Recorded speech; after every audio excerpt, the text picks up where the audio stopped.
Hello and welcome back to my channel Think Talk. आप सभी का मेरे चैनल थिंक टॉक में स्वागत है। I am Neha, a social psychologist. Last video में हमने बात की थी थॉट्स, फीलिंग्स और बिहेवियर के बारे में। इसके बाद आता है हमारा टॉपिक इमोशनल ट्रिगर्स, क्योंकि ये सब इंटरकनेक्टेड है। थॉट्स, फीलिंग्स, बिहेवियर जो है वो उसकी वजह से जो हमारे अंदर है इमोशनल ट्रिगर्स होते हैं। इमोशनल ट्रिगर्स वो दर्द, वो सिचुएशंस, वो कंडीशंस होती हैं जो प्रेजेंट में होते हुए भी हमारे पास्ट को एक्टिवेट करती हैं, हमारे पास्ट के दर्द को, पास्ट के एक्सपीरियंसेस को एक्टिवेट करती हैं। जब हम प्रेजेंट में कुछ बात कर रहे होते हैं, अगर ऐसा कुछ सेम पहले कभी हमारे साथ हुआ होता है या हमें ऐसा फील हो कि ऐसा ये सब तो हमने पहले फेस किया है, या वो दर्द दोबारा से हमें ध्यान आ जाए, तो वो उसको हम बोलेंगे इमोशनल ट्रिगर्स। इमोशनल ट्रिगर्स हमारी लाइफ को अफेक्ट करते हैं और इसकी वजह से हमारी जो इमोशनल लेवल है वो डाउन हो जाता है। देखिए, सब बात तो करते हैं कि पॉजिटिव रहो, अपना कंपैरिजन मत करो, किसी से जज मत करो, कह तो सब देते हैं कि मत करो, लेकिन कैसे ना करें, उसका कोई सोल्यूशन तो होगा। तो इसके कुछ साइंस हैं। सामने वाले इंसान में हमें कुछ ऐसे सिम्टम्स नजर आते हैं, या हमारे अंदर खुद हमें, जब हम इमोशनल ट्रिगर होते हैं तो हमारे अंदर कुछ सिम्टम्स नजर आते हैं। जैसे हम एक सडनली रिएक्ट कर रहे हो तो इसका मतलब ट्रिगर एक्टिवेट हो गया है। अगर आप सेम सिचुएशन में सेम टाइप का गुस्सा बार बार आप फील कर रहे हैं तो वो इमोशनल ट्रिगर है। बात करते हुए अगर आपको टाइम नहीं मिल रहा है सोचने का, रिएक्ट कर रहे हैं, तो वो इमोशनल ट्रिगर है। अगर इमोशन सिचुएशन से ज़्यादा बड़ी लग रही है तो भी वो इमोशनल ट्रिगर है। इमोशनल ट्रिगर्स होना कोई प्रॉब्लम नहीं है, उन पे कंट्रोल ना कर पाना प्रॉब्लम है।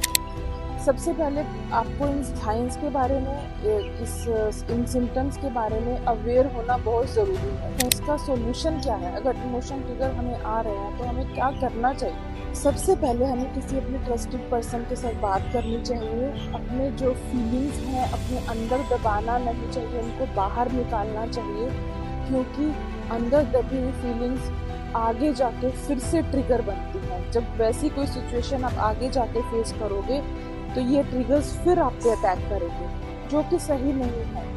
इनको उसी टाइम जब आप ट्रिगर हो रहे हो वहीं पे ही इनको ख़त्म कर देना बेटर है।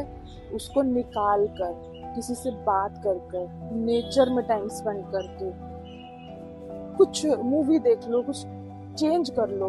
अपने नेगेटिव थॉट्स को पॉजिटिव थॉट्स में रिप्लेस करना, क्योंकि आपके अंदर नेगेटिव थॉट्स भी आएंगे, उनको पॉजिटिव में रिप्लेस करना। अगर आपको कुछ ऐसा लग रहा है कि आपने कुछ गलत किया है तो उसको नाम दो, उसको किसी और चीज का नाम दो, कि जैसे मैं फेलियर हूँ, लेकिन आप इसको ऐसा बोल सकते हो कि नहीं, मैं कोशिश करूंगा, मैं कोशिश करूंगा, मैं आगे बढ़ने की कोशिश करूंगा। हम हर जगह अपने आप को खोलते हैं, हर जगह ज्यादा खुल जाते हैं। खुलना उतना ही है और उसके सामने खुलना है जो आपका ट्रस्टेड हो।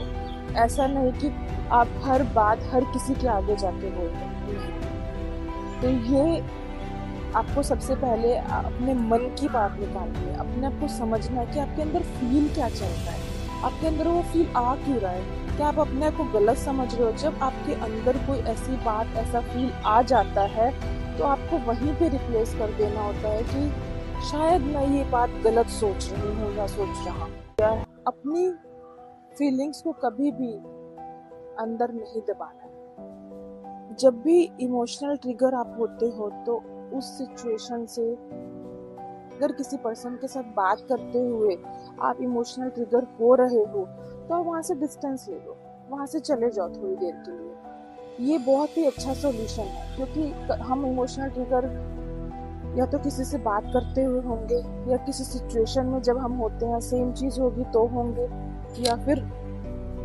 कोई मूवी देख रहे हैं, या कोई इमोशन को तुरंत जज नहीं करना चाहिए। अक्सर हम ये गलती करते हैं कि अपने इमोशन को सडनली जज करने लगते हैं। उससे हमारी कोई जजमेंट नहीं होती। खुद को जज तो कभी करना ही नहीं चाहिए। ये सब जो चीज़ें हैं इमोशनल ट्रिगर, आगे चल के आगे वीडियोस में मैं आपको बताऊंगी। इनका नेगेटिव इफेक्ट्स यही है कि हम इमोशनली इमैच्योर हो जाते हैं। इसलिए हमें इसका सॉल्यूशन करना बहुत ज़रूरी होता है। अगर ट्रिगर स्ट्रॉन्ग है तो उसको प्रेजेंट मोमेंट में लाओ। 5 चीज़ें देखो, कुछ चीज़ें सुनो, कुछ चीज़ें देखो, किसी से बात करो, कुछ चीज़ें लिखो, जर्नल करो। ये सब चीज़ें करनी है आपको। तो क्या क्या करना है, एक बार वीडियो फिर से देख लेना कि इसके साइंस क्या क्या हैं और इसके सॉल्यूशंस क्या हैं। अपने आप को ब्लेम नहीं करना है, हमें अपने आप को जज नहीं करना है। हर जगह इमोशनली अवेलेबल नहीं रहना है। किसी चीज़ को पर्सनली अपने ऊपर नहीं लेना है, एजम्पशंस नहीं करनी। That's it. ये सब सॉल्यूशंस है। तो हम सब मिलके अपने इमोशनल ट्रिगर्स को फेड आउट कर देंगे। Resolution, right? रेजोल्यूशन लेते हैं कि जब भी इमोशनल ट्रिगर्स होंगे हम वहाँ से डिस्टेंस ले लेंगे, अपने ऊपर कोई बात नहीं लेंगे। ठीक है? तो इमोशनल ट्रिगर्स पे कंट्रोल पाना ही इमोशनल मैच्योरिटी है। Awareness is the best part for emotional triggers. Awareness is the first step to emotional freedom. Aware होना है कि हम इमोशनल ट्रिगर हो रहे हैं या नहीं। सबसे बेस्ट पार्ट यही है, सबसे बेस्ट सॉल्यूशन यही है, सबसे इम्पोर्टेंट चीज़ यही है इसमें कि आपको खुद को जानना है। आपको ये पहचानना है कि इमोशनल ट्रिगर हम हो रहे हैं। इसके सिम्टम, साइंस, सॉल्यूशंस भी हमने बात कर ली है। इसके बाद आपका काम है कमेंट सेक्शन में कमेंट करके बताइएगा ज़रूर कि आपको इससे कितना फ़ायदा हुआ। So thank you so much for watching. Do like, share and subscribe my channel Think Talk. मिलते हैं नेक्स्ट वीडियो में। Bye bye.